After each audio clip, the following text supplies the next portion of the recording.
જય માતાજી મિત્રો, જય દાદા દ્વારકાધીશ, જય માં ભવાની. બધા કેમ છો? મજામાં? મિત્રો, આપણે કાલે જે ક્રોધ વિશે વાત કરી હતી ને, એમાં આપણે ઘણી વાત કરી એમ. તો આજે આગળ દોરાવીએ કે જીવનની અંદર ક્રોધથી જે કલેશ થયા છે ને, એને જોઈને એ માણસ સાથે કોઈ સમાજ કે પોતાનો સમાજ કોઈ પણ કાર્ય વિશે વ્યવહારિક રીતે કે બૌદ્ધિક રીતે કોઈ પણ સમય જતા પણ કોઈ એની સાથે કોઈ કાર્ય કરવા ઈચ્છે નહીં. કારણ કે આ માણસ ભૂતકાળની જે ઘટના ક્રોધના હિસાબે જે કોઈ ઘટી હોય એ સતત સામેના માણસની અંદર આંખ સમક્ષ ચિત્ર આવે અને જેનો શિકાર બન્યો એ જોતા એવી કદાચ આપણી સાથે ઘટના ઘટે તો આવી જે સમજણ, આવી વિચારિક બુદ્ધિથી સામેવાળો કામ લે અને ભરોસો ન કરે. ઘટના પોતે ઘટાડી છે, પરિણામ પોતે ભોગવ્યું છે, નુકસાની પોતે ભોગવી છે ક્રોધ કરનારે. છતાં મિત્રો, જીવનની અંદર ખાસ યાદ રાખજો કે કોઈ પણ તમે કૃત્ય કર્યું છે ક્રોધના આવેશમાં, તો એ ઘટના કદી બુરાતી નથી. કાયમી માટે કોઈ પણ તમે કાર્ય કરવા જાઓ ત્યારે સામેનો વ્યક્તિ તમારો ભૂતકાળ વિચારીને જ સંબંધ બાંધે. તમારો વ્યવહાર, તમારી જે રેણી કેણી, આ બધું જોઈ અને માણા ઊંડાણપૂર્વક વિચારીને જ ચાલે. તમારો ઘડીકમાં આવેશમાં આવી અને કોઈ પણ જે કરેલ કૃત્યો સમાજ કદાપી ભૂલી શકે નહીં. માટે જીવનની અંદર ક્રોધ છે ને, એ પાપનું મૂળ છે. ક્રોધ છે ને, એ વિનાશનું મૂળ છે. ક્રોધ છે ને, એ તમારા પરિવારનું પતન છે. ક્રોધ છે એ કઈ પણ જગ્યાએ તમને બેસવા ઉઠવા કે ન દે, એ એક તમારા માટે તમને જ મારનારું ઘાતક સાધન છે. જીવનની અંદર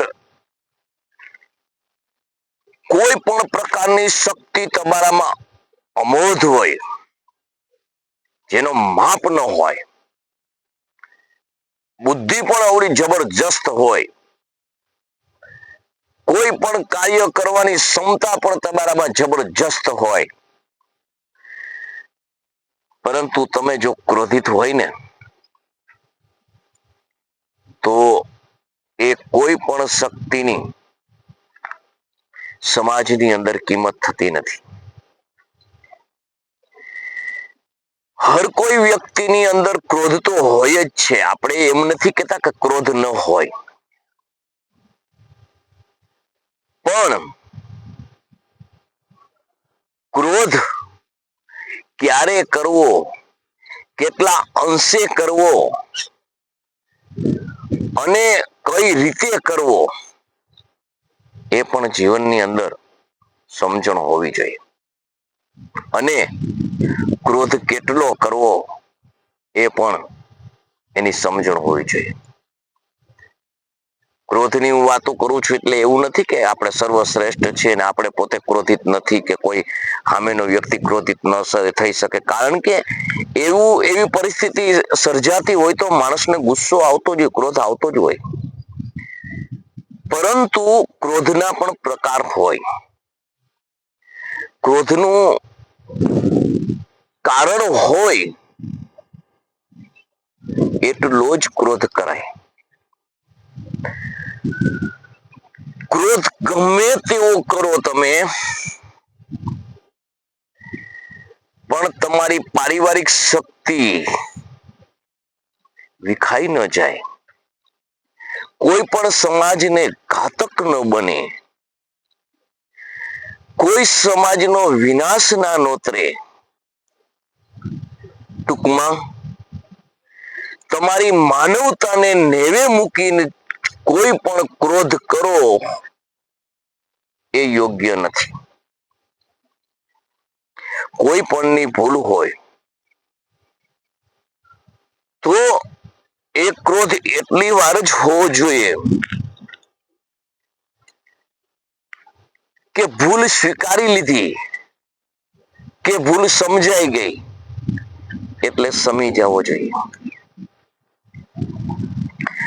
આ વસ્તુ હોય તો ક્રોધ તમારા કંટ્રોલમાં છે. પરંતુ તમારી જાતને તમે સર્વશ્રેષ્ઠ સમજી અને તમે કોઈ વિનાશક કાર્ય કરો ત્યારે સમજવું તમે શક્તિશાળી નથી, તમે શક્તિહીન છો. તમે નપુંસકલિંગ છો. કારણ કે આપણે જાણીએ છીએ કે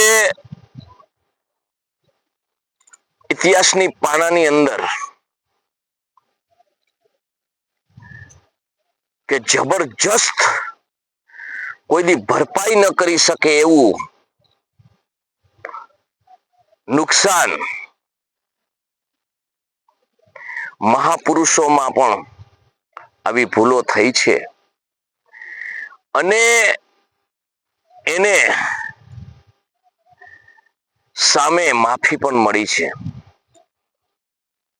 પરંતુ માફી મળવા છતાં જ્યારે કૃત્ય કર્યા છે ત્યારે એનો સર્વ વિનાશ થઈ ગયો છે. એટલે જીવનની અંદર ક્રોધ છે ને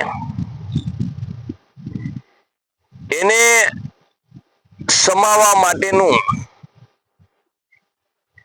એક જ સાધન છે, એને કંટ્રોલ કરવા માટે એક જ શક્તિ છે, અને એ શક્તિ એટલે આપણા વેદ ઉપનિષદ. એ શક્તિ એટલે આપણા ધર્મ ગુરુઓ. એ શક્તિ એટલે આપણા ખાનદાની પ્રમાણે જે આપણા ઐતિહાસિક ઘટનાઓ ઘટી અને એમાંથી જે આપણા પૂર્વજોએ શરણાગતિને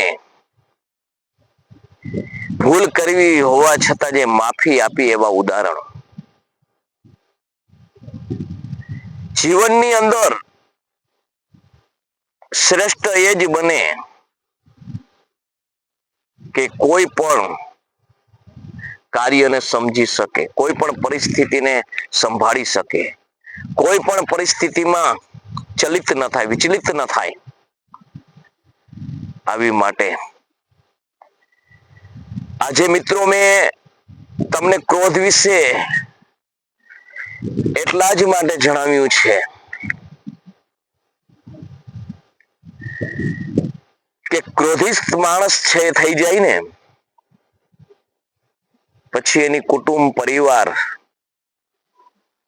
સમાજ કે અન્ય સમાજમાં કોઈ કિંમત રહેતી નથી. એ માણસ ધિક્કારને પાત્ર બને છે. એ માણસ પછી ગમે તેટલું કોઈ પણ સમાજમાં કે પોતાના સમાજમાં શ્રેષ્ઠ કાર્ય કરે છતાં એને શ્રેષ્ઠ ફળ મળતું નથી. અને એ જ માટે મિત્રો હું તમને વારંવાર કહું છું કે જતું કરી દેજો, જતું કરી દેજો, મૂકી દેજો, સાઈડ આપી દેજો, પણ કોઈના રવાડે ચડી, કોઈની બૌદ્ધિક વિચારસરણીને ગ્રહણ કરી કોઈ પણ કાર્ય જાણ્યા, જોયા,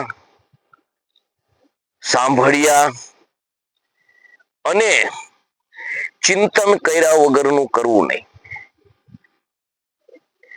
કારણ કે ગમે તેવું તમે એજ્યુકેશન મેળવ્યું હશે, પરંતુ જીવનનો પાઠ નહીં શીખ્યા હોય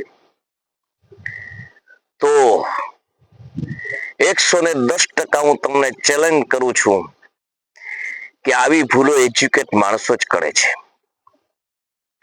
આવું સમજદાર માણસો જ કરે છે. પણ સમજ્યા છે શું? તો કે પોતાનું ભણતર, પોતાનો ઈગો અને ગમે તેવું પોતાનું જે વર્ચસ્વ એજ્યુકેશનથી મેળવ્યું હોય ત્યારે ભણતર અને ગણતર સર્વત્ર પોતાની જાતને પોતાના એજ્યુકેશનથી જ માપે છે. માટે જ્યારે આવું થાય છે ત્યારે એ ઘડતરની કસોટીમાંથી ફેલ થાય છે. અને એ ઘડતરની કસોટીમાં ફેલ થયેલો માણસ એજ્યુકેશન હોય છતાં આ સમાજની દુનિયામાંથી પણ ફેંકાઈ જાય છે. માટે મિત્રો કોઈ દિવસ કોઈ પણની બુદ્ધિથી, કોઈની સલાહથી એ કોઈ પણના ફાયદાથી કે ફાયદા માટે કોઈ પણ હીન કક્ષાનું ક્રોધમાં આવીને કૃત્ય ન કરશો. ભગવાનને મન અને બુદ્ધિ સ્વતંત્ર આપી છે, સ્વતંત્ર ઉપયોગ કરજો.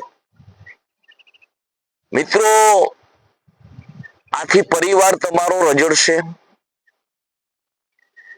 તમારું કુટુંબ છિન્ન ભિન્ન થઈ જશે અને આ કુટુંબ તમે વસાવેલું છે, તમારો પરિવાર તમે વસાવેલો છે અને એને નિભાવવાની, એની યોગ્ય જીવનનો પાઠ આપી એને સારી રીતે જિંદગીના પાટા ઉપર ચડાવવા માટે તમે બંધાયેલ છો. અને એમાં વચ્ચે ક્રોધના આવેશમાં આવીને કોઈ પણ તમે કૃત્ય કરી નાખ્યું, કોઈ પણ સમજણ વગરનું તમે કંઈ પણ ન કરવાનું કરી નાખ્યું અને વચ્ચે તમે તમારી જિંદગી વેરવિખેર કરી અને જ્યારે એ સજાના ભોગ બનો છો,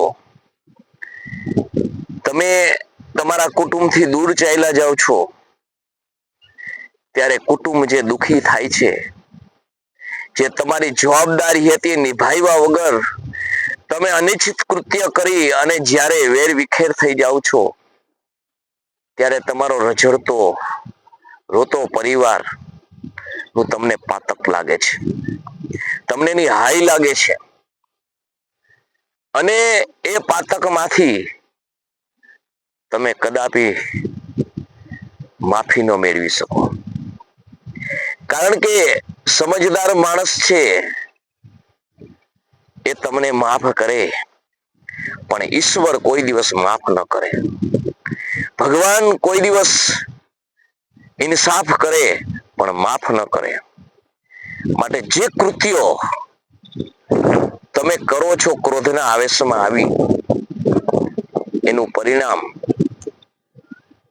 કોઈ પણ ના આપે તો ઈશ્વર ચોક્કસ આપે છે. માટે મિત્રો, ક્રોધ ન કરશો, તમારા પરિવારને ન રજડાવશો, તમારા બેન દીકરીઓ,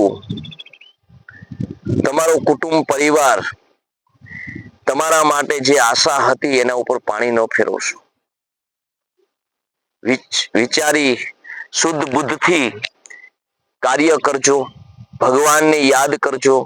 ગમે તેને તમે માનતા હોય, ગમે તેને તમે પૂજતા હોય, પ્રેમથી મસ્તક નમાવી અને જ્યારે સાંજ સવારે પૂજા ન કરી શકો, દીવો ન કરી તો હાથ જોડીને એટલું કહેજો, હે ભગવાન, હે માં ભગવતી, હે દ્વારકા વાળા, સત્ય બુદ્ધિ આપજે. સત્ય બુદ્ધિ આપે ને એટલે એમાં બધું આવી જાય, દયા, ભાવ, પ્રેમ બધું આવી જાય.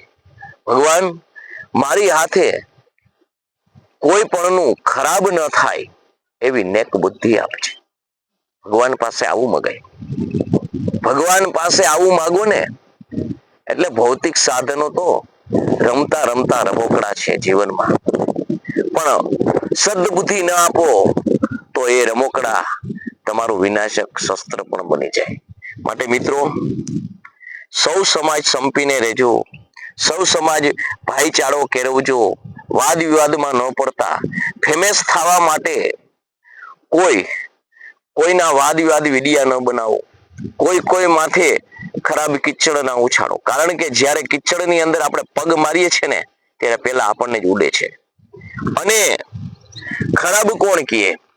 જે પોતે વ્યક્તિ જ ખરાબ હોય એ જ ખરાબ બોલી શકે. સર્વ સમાજ એ માનવ સમાજ છે, અને માનવ સમાજના નાતે આપણે સર્વ ઈશ્વરના બનાવેલા એક જ છીએ. મિત્રો, આ વિડીયો તમને કેવો લાગ્યો? લાઈક કરજો, શેર કરજો, સબસ્ક્રાઈબ કરજો, અને કંઈ પણ એવી તમારા મંતવ્ય હોય તો જણાવજો. જય માતાજી, જય દાદા દ્વારકાધીશ, જય માં ભવાની.